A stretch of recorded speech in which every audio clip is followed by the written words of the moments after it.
magnitude of vector A minus vector B if the two vectors A and B are such that magnitude of vector A is 2, magnitude of vector B is 3 and A dot B is equal to 4. It's a very straight question again. So many sums you have done of this type. Let's do it now. Solution. First let me jot down what are things given to us. Magnitude of vector A is equal to 2, magnitude of vector B is equal to 3 and A dot B is equal to 4. These are things given to us. We need to find the value of magnitude of A vector minus B vector. So, first let me write A vector minus B vector the whole square, which is nothing but A vector minus B vector dot A vector minus B vector. So, what is the condition I am making use of here?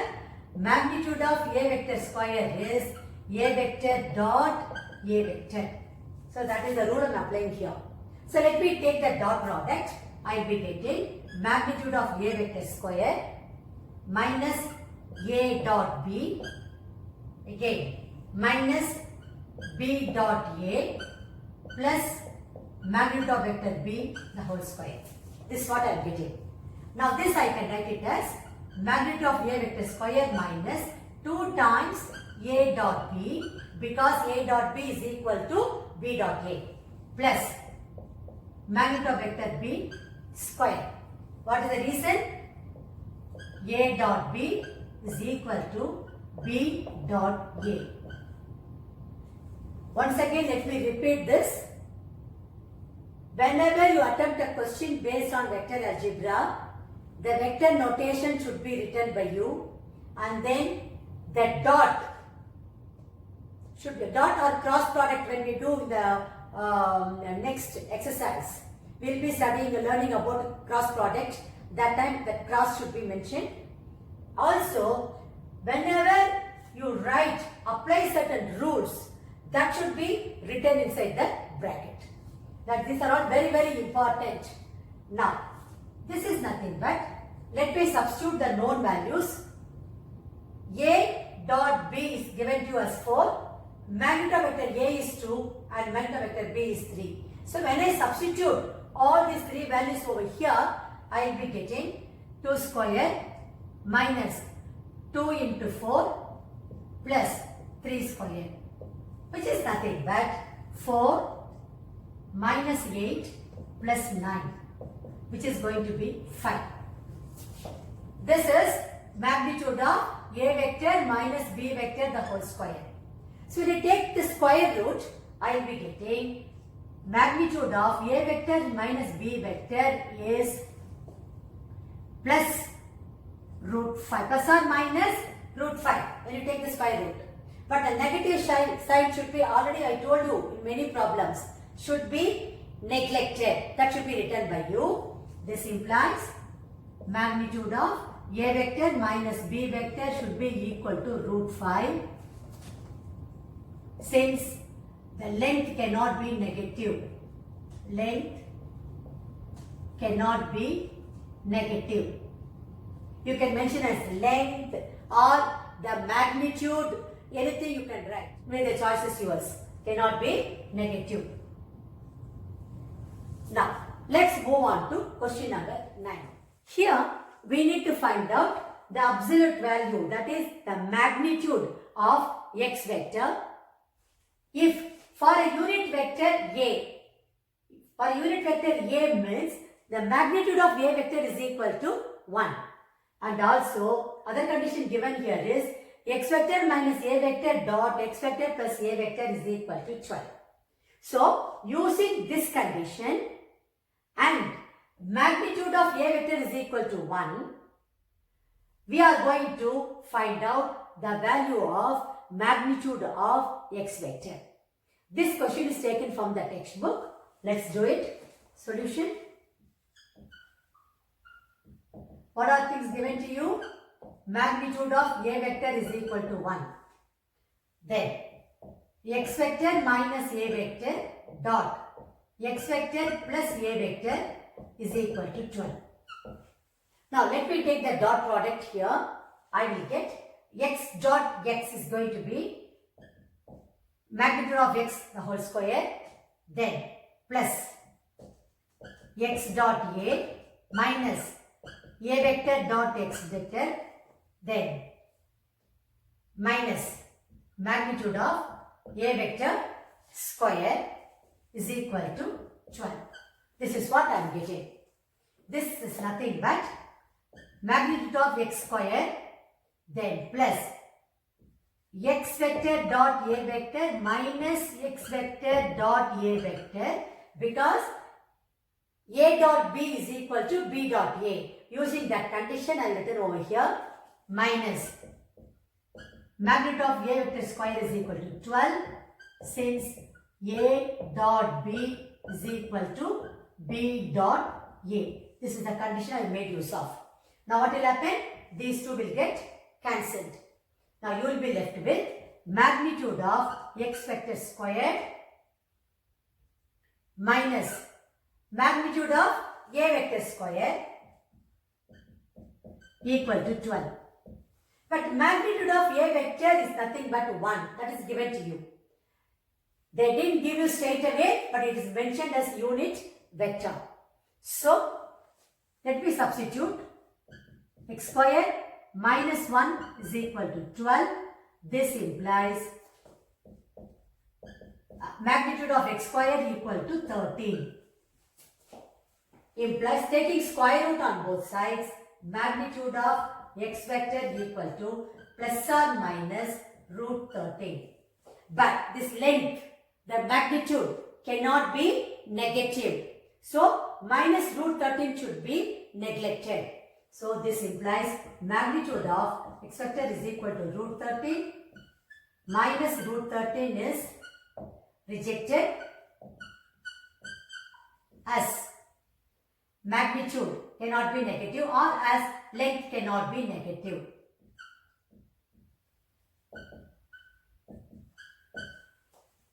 Or magnitude of a vector cannot be negative. So the choice is yours, but this condition should be written by you. Now let's move on to question number 10. Here again you need to find out the magnitude of x vector if for unit vector a cap, x vector minus a cap dot x vector plus a cap is equal to 15. It's similar to the previous question what we did in today's class, and this particular question was asked in All India 2013 board examination. Let's do this. Solution.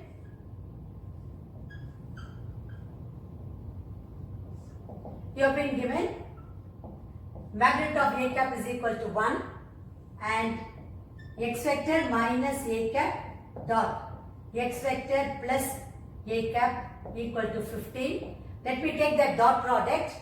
I will be getting x vector magnitude of x vector square plus x dot a minus a dot x minus magnitude of a cap square equal to 15.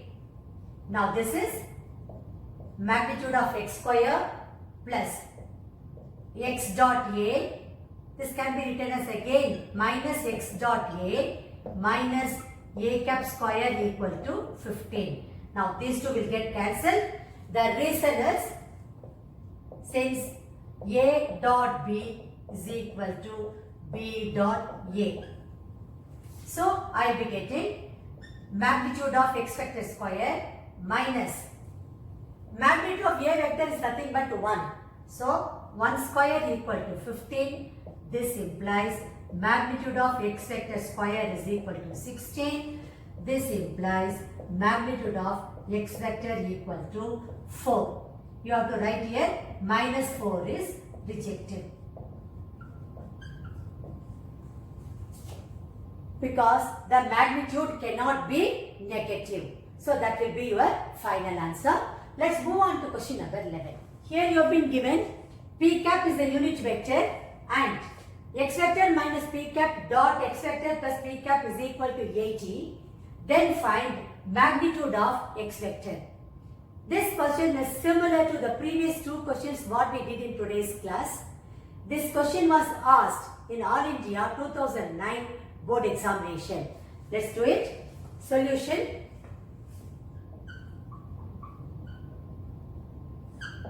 You have been given magnitude of p cap is equal to 1. Then x vector minus p cap dot x vector plus p cap is equal to 80. So let us take the dot product. I will have magnitude of x the whole square plus x dot p minus p cap minus p cap dot x minus p cap the whole square equal to 80. Now this is magnitude of x vector square plus x dot p cap minus x vector notation not very important, dot p cap minus magnitude of p cap the whole square equal to 80. The reason here is a dot b is equal to b dot a. Now these two terms will get cancelled.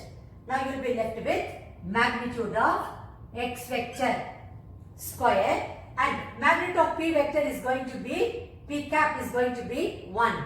So minus 1 is equal to 80. This implies magnitude of x the whole square is equal to 81.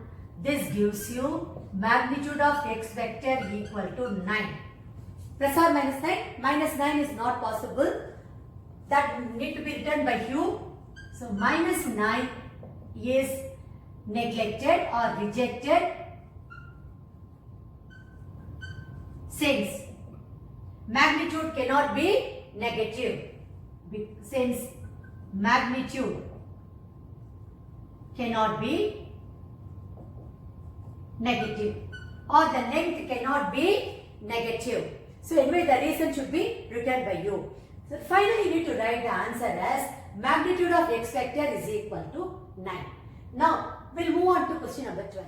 Here you need to find out magnitude of the vector A and magnitude of the vector B if A vector plus B vector dot A vector minus B vector is equal to 8 and magnitude of A vector is equal to 8 times magnitude of B vector. This question is very important as far as the board examination is concerned. This is taken from the NCERT book. Let's do it. Solution.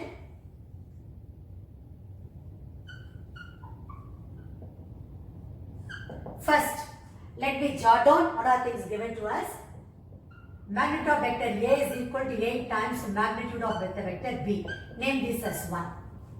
Then what else is given? A vector plus B vector dot A vector minus B vector is equal to 8. This is what is given to us. Now, let me take the dot product. I will have magnitude of A vector square minus A dot B plus B dot A minus B vector square, magnitude of B vector square is equal to 8. This is A vector, magnitude of A vector square minus A dot B. Again this I can write it as plus A dot B minus magnitude of vector B square equal to 8. What is the reason? A dot B is equal to B dot A. That is the reason. Now these two terms will get cancelled. Now I will be left with magnitude of A vector square minus magnitude of B vector square is equal to 8. But I know magnitude of A vector is 8 times magnitude of B vector, that I am going to substitute over here. So I will be getting 8 times magnitude of B vector the whole square minus magnitude of vector B square is equal to 8 from 1. Now this is nothing but 64 magnitude of vector B square minus magnitude of vector B square equal to 8. Now 64 minus 1 is going to be 63. So 63 magnitude of B vector square is equal to 8. This implies magnitude of B vector square is equal to 8 by 63, which I can write it as 4 into 2 by 9 into 7. because I am going to take out the square root. Therefore, magnitude of B vector is equal to 2 root 2 by 3 root 7, or it is 2 by 3 root 2 by 7. This is what I am getting. Now, you have to find out the magnitude of A vector also. Therefore, magnitude of A vector is equal to 8 times magnitude of B vector, which implies the 16 by 3 root of 2 by 7. So finally you need to rewrite the answer as magnitude of A vector is equal to 16 by 3 root square root of 2 by 7, and magnitude of B vector is 2 by 3 root of 2 by 7. So that will be your final answer. Now let's move on to question number 30. Here you have to find out the magnitude of two vectors, A vector and B vector, having the same magnitude. That means magnitude of A vector is equal to magnitude of B vector, such that the angle between them is 60 degrees. That is theta equal to 60 degrees. And the scalar product is half. That is A vector dot B vector is equal to half. So these are three conditions given to you. Using these three conditions, you need to find out magnitude of vector A as well as magnitude of vector B. Anyway, they both are going to be the same. This question is taken from the NCERT book. Let's do it. Solution. You have been given magnitude of vector A is equal to magnitude of vector B. First condition. Theta is equal to 60 degrees. Second condition. A dot B is equal to 1 by 2. Third condition.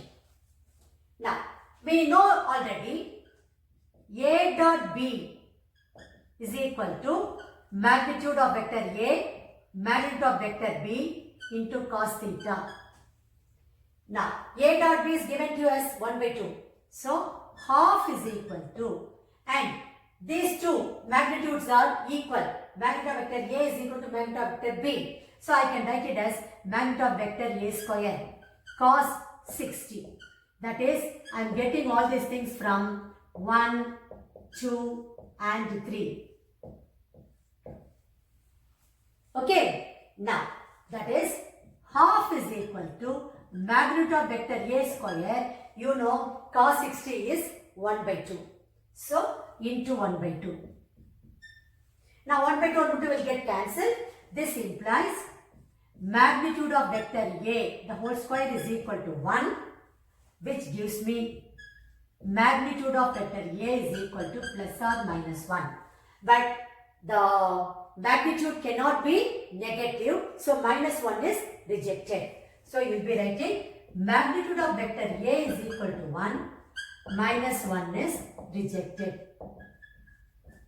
Rejected as magnitude or length cannot be negative. Negative. That absolute value cannot be negative. Now, since magnitude of vector A is equal to magnitude of vector B, we get magnitude of vector B is also equal to 1. That's all. Finally, you need to conclude your answer stating that magnitude of vector A is equal to 1 as well as magnitude of vector B is equal to 1. Now, let's move on to question number 14. Now, here we need to show that magnitude of vector A into B vector plus magnitude of vector B into A vector is perpendicular to magnitude of A vector into B vector minus magnitude of B vector into A vector for any two non-zero vectors A vector and B vector. This question is taken from the NCERT book. Let's do it now. Solution. That is, you need to prove this vector is perpendicular to this vector. That means the dot product should be equal to 0. That's all. So first let us make the assumption. Let P vector is equal to magnitude of A vector into B vector plus magnitude of B vector into A vector. And Q vector is equal to magnitude of A vector into B vector minus magnitude of B vector into A vector. Okay. Now let me find out P vector dot Q vector. What happens to it? P vector dot Q vector is going to be magnitude of A vector, B vector plus magnitude of B vector, A vector dot magnitude of A vector, B vector minus magnitude of B vector, A vector. So let me multiply term by term, that is let me take the dot product. Term by term, I will be getting mod A vector is magnitude of A vector dot magnitude of A vector is going to be magnitude of A vector square, then B dot B, B dot B, then minus here magnitude of A vector into magnitude of B vector, magnitude of A vector into magnitude of B vector, then B dot A, B dot A. The next is going to be plus magnitude of B vector into magnitude of A vector, A dot B. So A vector dot B vector. The next term is minus magnitude of B dot magnitude of B vector is going to be magnitude of, anyway, it is going to be scalar quantity only. Then A dot A vector is going to be magnitude of A vector square. Now, if you look at it, magnitude of A, magnitude of B, B dot A, magnitude of B, magnitude of A dot B. These two terms will get cancelled because B dot A is going to be A dot B. You know the rule that I write in the bracket.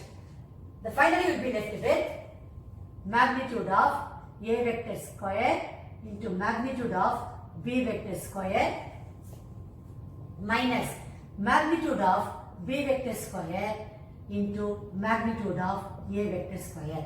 Now these two will get cancelled. The answer is going to be 0. Now for this you can write the reason, since A dot B is equal to B dot A. So since, finally you need to conclude the answer, since P vector dot Q vector is equal to 0, P vector is perpendicular to Q vector. P vector is perpendicular to